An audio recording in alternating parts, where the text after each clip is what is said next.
جمال الوجود بذكر الإله وتصفو الحياة بنور هدى. جمال الوجود بذكر الإله وتصفو الحياة بنور هدى. وتطرب نفس له طاعة ويبلغ سعد إلى منتهى. جمال الوجود بذكر الإله وتصفو الحياة بنور هدى.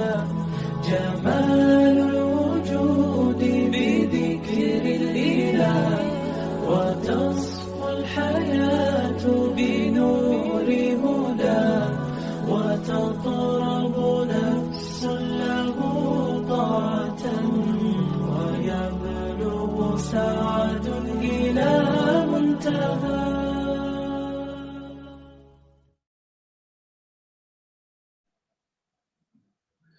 الحمد للہ وحدہ والصلاة والسلام علی من لا نبی بعدہ. فاعوذ باللہ من الشیطان الرجیم. بسم اللہ الرحمن الرحیم. رب اشرح لی صدری ویسر لی امری واحلل عقدۃ من لسانی یفقہوا قولی.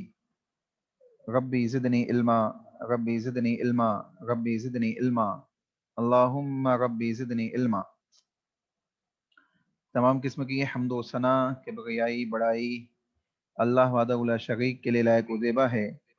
سبحان اللہ و بحمدہ سبحان اللہ العظیم. انگنت درد و سلام ہو انبیاء کی مقدس جماعت پر، خصوصاً سید المرسلین رحمت للعالمین جناب محمد و رسول اللہ صلی اللہ علیہ وسلم کی ذات گرامی پر. اللہم صلی علی محمد وعلی آل محمد کما صلیت علی ابراہیم وعلی آل ابراہیم انک حمید مجید. اللہم بارک علی محمد وعلی آل محمد کما بارکت علی ابراہیم وعلی آل ابراہیم انک حمید مجید. محترم سامعین، سب سے پہلے تو یہ بتائیے آپ لوگوں کو آواز آ گئی ہے؟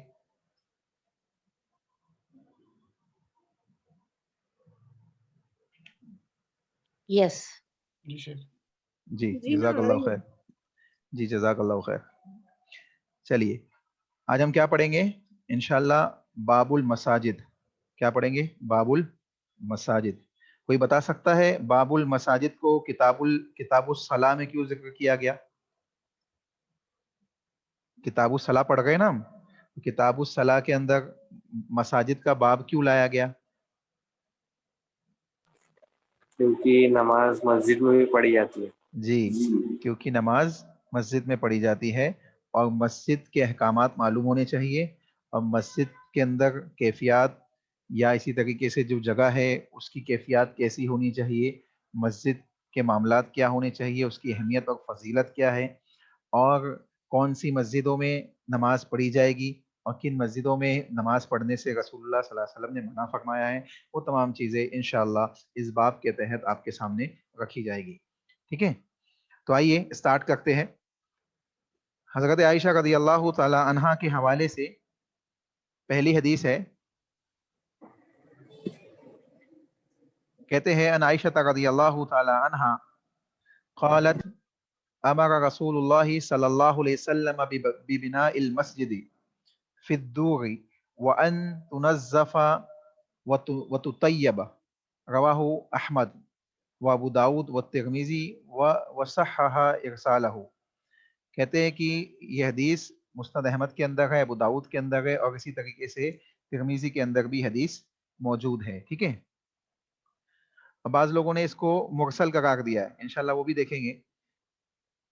پہلے حدیث سنیں. حدیث صحیح ہے، قابل عمل ہے، اور معنوی اعتبار سے بالکل اوتھینٹک حدیث ہے. دیکھیے باب المساجد میں حدیث پڑھ رہے ہم. باب المساجد یعنی مسجد کی جمع ہے. ٹھیک ہے، مسجد واحد ہے اور مساجد جمع ہے.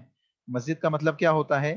وہ جگہ جہاں نماز ادا کی جاتی ہے. ٹھیک ہے، اس کو مسجد اور اگر مسجد کہیں گے آپ، مسجد یعنی مسجد کی جگہ مسجد کہیں گے تو سجدہ کرنے کی جگہ کہلاتی ہے. سجدہ کرنے کی جگہ کہیں پہ بھی ہو سکتی ہے، لگا ہے کہیں بیٹھ کے اگر سجدہ آ جائے تو سجدہ کرتا ہے، تو سجدہ کرنے کی جگہ. اور یا اسی طریقے سے مسجد ہے تو وہ جگہ جہاں نماز ادا کی جاتی ہے، نماز ادا کی جانے والی ایک مخصوص عمل جو نماز ہے اس کو ادا کرنے والی جگہ کو کیا کہا جاتا ہے؟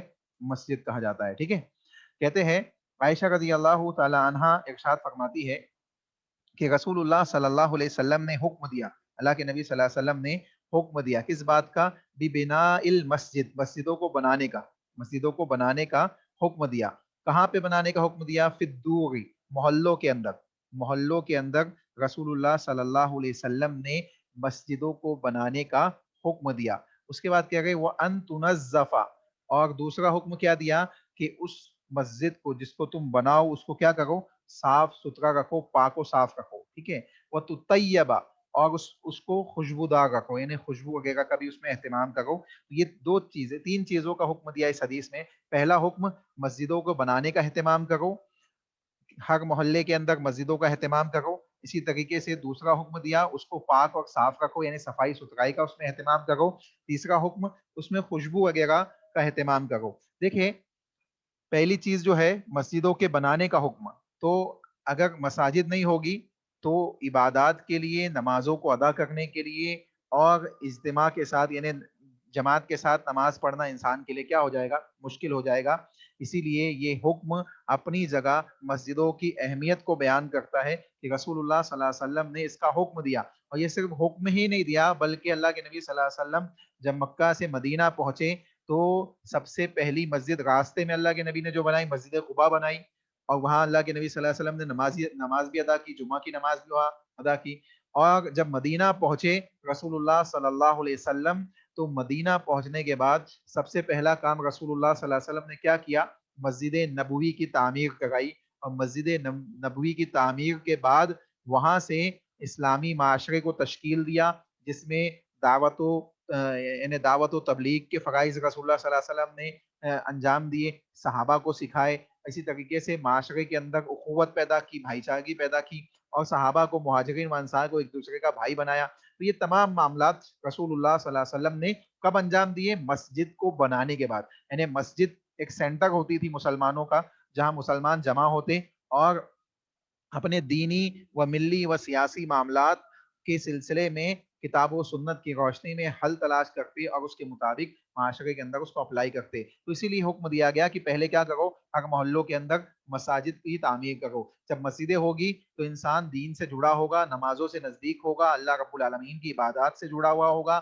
اسی طریقے سے مسجدوں کے پاس اپنے گھروں کو یعنی اپنے گھروں کے آس پاس مسجد ہونے سے یہ بھی فائدہ ہوتا ہے کہ انسان کی آنے والی نسلیں بھی اس کو دیکھ کر مسجدوں سے جڑتی ہیں اور وہ بھی مسجدوں سے اپنے تعلقات کو جوڑتی ہے. اور جتنا انسان مسجدوں سے اور عبادات سے اللہ کے جڑتا ہے اتنا ہی اس کے لیے دنیا کے معاملات اللہ آسان کر دیتا ہے اور انشاءاللہ کل آخرت کے معاملات بھی اس کے لیے آسان کر دیے جائیں گے. تو پہلا حکم معلوم پڑا کہ مسجدوں کو بنایا جائے، مسجدوں کو بنانے کا حکم دیا. پھر دور ہر محلے کے اندر، محلوں کے اندر بھی ہوتے، گھروں کے اندر کے معنی میں بھی آتا ہے.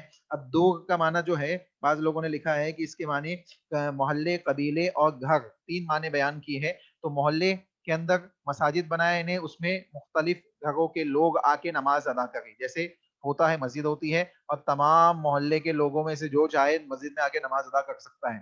قبیلے اور قبیلے کے جو معاملات ہیں، اگر کسی قبیلے کا کوئی خاص ایسی جگہ ہے اور وہاں پہ بھی اگر مسجد بنتی ہے تو اس میں بھی کسی کی ممانعت نہیں ہے، تمام لوگ آ کے نماز ادا کر سکتے ہیں. لیکن گھر میں مسجد بنانے کا کیا مطلب ہے؟ گھر میں مسجد بنانے کا مطلب یہ ہوگا، اگر دور سے گھر مانا لیا جائے تو اس کا مطلب یہ ہوگا کہ گھر میں ایک مخصوص جگہ ہو جہاں انسان سنت، نوافل وغیرہ ادا کر سکے. ایک مخصوص جگہ نماز پڑھنے کی بنائی جائے جس کی صفائی اور نظافت کا اہتمام کیا جائے. تیسری چیز جو اللہ کے نبی نے اس حدیث کے اندر ہمیں حکم دیا وہ یہ کہ وَأَن تُنَزَّفَ، کہ اس کو پاک و صاف رکھو. کیوں؟ کیونکہ جس طریقے سے نماز کے لیے وضو شرط ہے تو اسی طریقے سے نماز کے لیے جگہ کا پاک و صاف ہونا بھی شرط ہے. کہ اگر جس جگہ پہ آپ نماز پڑھ رہے ہیں وہ پاک و صاف نہیں ہوگی تو آپ کی نماز قابل قبول نہیں ہوگی. اس لیے یہ حکم دیا گیا کہ تم مسجدوں کو کیا کرو؟